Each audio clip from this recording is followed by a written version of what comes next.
Hoje nós vamos falar sobre o livro A Cabeça do Santo, da autora cearense Socorro Racioli. E antes que eu comece a falar, eu preciso confessar um pecado. Esse livro estava num hype, acredito que no ano passado, e eu tenho uma certa resistência para ler livro hypado, assim, né? Quando eu vejo essas coisas assim, naquele hype eu começo a não ler. Mas é um pecado, viu? Porque esse livro vale muito a pena, eu super recomendo. Quero ler outros livros da autora também, porque foi muito boa a leitura. Foi uma experiência, para mim, assim, muito gostosa. Não só porque a leitura é rápida, é um livrinho também curto, mas porque a forma como ela escreve mostra um humor típico, né, do brasileiro, uma escrita rápido, é fluida, é muito rápido, mas é super interessante as pegadas que a gente tem. Pelo menos para mim, é, tinha um humor que era um pouco sarcástico, que era um pouco, enfim, né, engraçado, tinha um pouco de tudo por ali, então eu gostei bastante dessa escrita.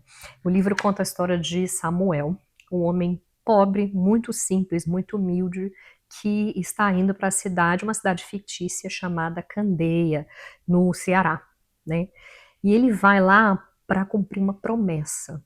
A mãe dele tinha morrido, né? Ele acabou não conhecendo o pai e ela faz para ele um pedido, né? O primeiro pedido é para ele ir nessa cidade de Candeia procurar a avó dele que é ainda viva e o pai. E o segundo pedido era para ele acender 3 velas para ela, né? A vela era para São Francisco, Santo Antônio e Padre Cícero. Aqui já tem um grande fecho, né, que mostra bem essa cultura do sertão, toda essa mística, toda essa espiritualidade, essa religiosidade. Então, logo de início já é bem marcado, né? Durante o trajeto, a gente vê que ele sobrevive de bicos, né? A mãe e ele viviam sobrevivendo de bicos, acredito que vendendo chapéus ou uma coisa do tipo. E ele pega uma estrada para poder chegar nessa cidade, e durante esse momento ele passa muito fome, muita necessidade, o pé tá machucado, tá com bicho, a gente consegue ver todo esse trajeto sofrido dele, né? E ele se sente bem, se não for esquecido, né? Ele se sente um pouco órfão, né? Um pouco triste, porque naturalmente ele está em processo de luto, e a gente acompanha toda essa jornada dele até ele chegar em Candeia. Quando ele chega lá, né, na cidade de Candeia, é, ele encontra a avó, né, mas ele não é bem recebido pela avó. E ele não encontra o pai, logo de início. Depois, no final, ele vai encontrar. Então ele vai morar num lugar assim, que é a cabeça do santo. Ele vai tentar se refugiar porque está chovendo, os cachorros estão correndo atrás dele para morder a perna dele, até ele é mordido por um cachorro. E ele entra num lugar assim meio vazio, meio oco, que só no dia seguinte ele vai descobrir que é a estátua de São Francisco sem a cabeça está no chão. É importante dizer que isso existe. A autora, de fato, usou uma coisa real para colocar ali no livro. E ela é, mostra, né, tudo isso como acontece no livro, a gente consegue fazer essa relação com a história na vida real. Achei super interessante. O que acontece é que Samuel, né, quando ele entra na cabeça do santo, ele começa a ouvir as preces das mulheres que estão rezando para Santo Antônio, porque elas querem se casar. E aí, gente, eu achei sensacional. A pegada foi demais. É, ele começa a escutar essas vozes, né? E ele começa a tentar identificar quem são as mulheres que estão fazendo essas rezas, né? E ele encontra um menino que está por ali fazendo uma coisa errada, com umas revistinhas que ele não devia estar, né? Escondido ali na cabeça do santo. Ele encontra esse menino chamado Francisco.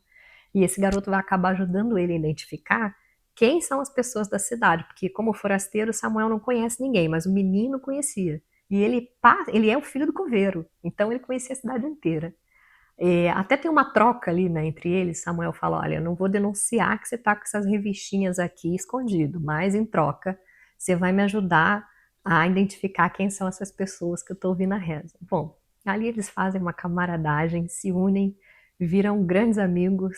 O pai, né, o próprio coveiro entra no grupo, E ali eles começam a fazer as armações deles de juntar, né, essas pessoas, mulheres que estão ali rezando, elas começam a falar o nome da pessoa que eles querem que o Santo Antônio case elas.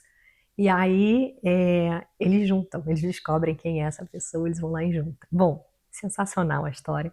O que eu posso dizer para vocês é que vale muito a pena ler. E se você não quer saber de spoiler, é melhor você sair, porque eu vou falar um pouquinho só, não vou contar o final não, mas eu vou falar um pouquinho só que para você pode ser considerado spoiler, tá? O que eu posso dizer é que quando o Samuel começa a fazer isso, a cidade começa a crescer. Candeia era uma cidade esquecida, uma cidade muito pobre, enfim, não tinha nada. A cidade começa a desenvolver. Por quê? Começa a atrair turistas para a cidade. As pessoas começam a ouvir que Santo Antônio, né, tá ali na cabeça do santo, tem uma pessoa que ouve as orações, né, as preces, e elas começam a ir para lá procurar justamente o Samuel para poder se casar. Óbvio que Samuel vê ali uma oportunidade dele ganhar dinheiro, mas eu acho que pela leitura a gente não vê Samuel como uma pessoa interesseira em vender a fé, não, mas a gente vê uma pessoa que está ali tentando sobreviver do jeito que pode. Mas há também uma grande vontade dele de ajudar as pessoas. Ele une a fome e a vontade de comer, eu acho que é isso. E aí, enfim, ele acaba ajudando a cidade cresce pra caramba, começa a abrir mercadinho Santo Antônio, cinema Santo Antônio, a lanchonete Santo Antônio, começa a desenvolver comércio ali dentro da cidade, as coisas começam a crescer, a cidade começa a vingar, né, ficar super desenvolvida, com turistas aparecendo na cidade, e isso acaba atraindo a atenção das pessoas, né? Justamente para aquela cidadezinha apagada, destruída, super pobre, começa a crescer muito. E isso traz um jornalista à cidade que acaba denunciando que o prefeito ele não ligava muito para a cidade, ele aparecia uma vez por mês só, e por isso não desenvolvia nada na cidade, não cuidava de nada, não ouvia ninguém, não fazia melhoria. Há uma denúncia ali de corrupção, de desvio de verba pública, que eu achei super interessante, que eu tenho certeza que ela colocou ali para fazer uma crítica social também, né? Havia a possibilidade de desenvolver a cidade, mas o político ali que era responsável por aquilo acabou não fazendo. Então, assim, sensacional. E a gente vê o grande desfecho da história, né? Porque, naturalmente, eles vão querer pegar quem é a pessoa que está envolvida nessa confusão toda, que está atraindo tanta atenção para a cidade e tanta gente, que é justamente o Samuel. Aí eu deixo vocês lerem o livro para me dizer o que vocês acharam. Mas está muito claro para mim que a leitura ela vai falar, né, da fé. Ela vai falar da fé que para Samuel apareceu de forma insistente. Ele não foi lá procurar, ele não era uma pessoa naturalmente fervoroso, a mãe era, né? Ele não foi lá procurar o santo, ele não foi procurar a prece, a igreja, enfim, nada disso. Né? Ele foi procurar naturalmente cumprir o que a mãe pediu. Mas a gente vê que durante essa saga, né, ele vai conversando com o padre, ele vai frequentando a igreja, ele começa a participar dos casamentos. A gente vê que nessa saga a cabeça dele vai mudando, né? E a fé aparece para ele, eu imagino, aos poucos, como uma opção, como uma sobrevivência. Não sei, é um pouco questionável. A gente consegue ver que não é uma coisa não é uma coisa que ele escolheu, uma coisa que foi acontecendo à medida que ele foi tendo experiências. Tem um momento até que ele briga com o santo, né? Que ele fala de Santo Antônio porque não ajudou ele, não sei o quê, enfim, e depois no final a gente vê ele rezando. Então, acho que a Socorro Racioli acertou demais na pegada de descrever o sertão, né? Desenvolver, por ela ser cearense, ela conseguiu fazer isso de uma forma tão linda.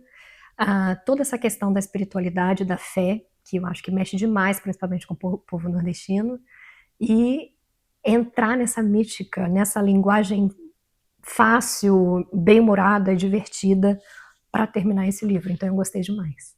Se você gostou desse livro e se você ouviu até aqui, vou falar para você, deixa seu comentário, compartilha esse vídeo para a gente poder voltar e fazer mais. Até!